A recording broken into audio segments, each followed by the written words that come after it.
Previously, on the last episode of Leaning Big Basin, we also noticed that there was a marker issue. We have dry erase markers that are only meant for the dry erase board. We have permanent markers that are only meant for the easel pads. So what we were finding, we used to have them kind of intermingled in the room and people would occasionally take the wrong pen. So we actually taped the permanent markers to this easel so they're always with this pad.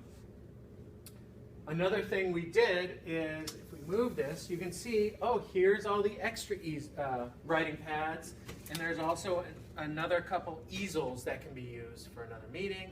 They're kind of tucked into this seemingly useless space in the room, but sure enough, we found a way of taking advantage of the space, and it actually hides it well, and it stays out of the way.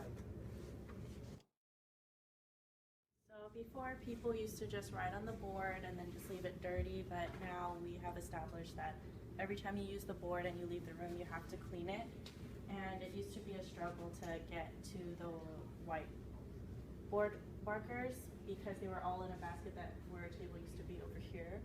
But now we have them just mounted on the whiteboard with a whiteboard cleaner on both sides of it. So now let's talk about our phone that is so convenient to all of us, but it was in an area where it was a fixed table that we could hardly access, and now is in a rolling table that we can move it wherever we like to be convenient for us all. And that is the story on our phone. Manny, what's that list next to it? This list is very convenient because we all know where to access it to call anyone we need to. So it's right here next to the phone and very convenient.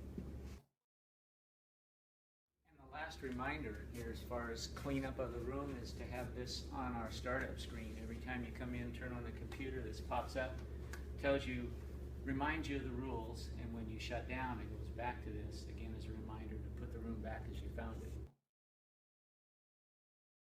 Okay, so these items right here used to be located on a table along with the dry erase markers, and they were just strewn about. There were no labels, there were no sense of what they're for. Now, thanks to Ashley Hogue, she had made out this picture where it shows where each and every controllers and keyboards should be placed after the meeting has done.